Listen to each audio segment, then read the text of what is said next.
Het wetter stiet lokale bierbrouwerijen onder lippen. Na de energieprijzen is ook de prijs van groenstoffen als graan en gist door het dak gaan. Boven dat binnen verpakkingsmaterialen als glas en doppen ook duurder. Het hakt er hut in, voor onder oren brouwer Gerrit Admiraal van Oudtjerk. Hij zegt zijn energierekening vertrouwen vorigen, maar zijn opdrachten halveren. Ik denk dat aan de kostprijskant tussen de 20 en de 24% stijging geweest is al rond een jaar hier. En dat het resulteert bij mij dat ik mijn werknemer ook ontslaan moest in november. Een ingrijpende maatregel. Admiraal dit zijn eigen biermarket, maar ook in opdracht voor oren, zijn net al te lang lien namelijk zijn baan op. Hij besluit fulltime voor zijn brouwerij te gaan. Het binnen daarom spannende tijden voor hem. Voor hen in de coronatijd, om het samen te zeggen, daar ziet het hier eigenlijk wel vol. En ook kijk maar een maand vooruitje. Dus dat is wel een zorgenkindje, zeg maar. Een van de brouwers die bij Admiraal Biermeidse lid is Dietmar Laske van Gooi Gariep. Hij hield geluk dat hij jeder al flink inslaan hier. Daardoor kan hij nog even vooruit.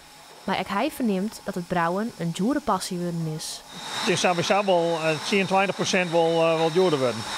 Ja, vergeleken met vorig jaar, een heel jaar waarom. Ja, bij vorig jaar dachten we nou 20.000 of 80.000 veeltjes doen. Nou ja, doe maar 80.000 en dat weer gewoon in één keer.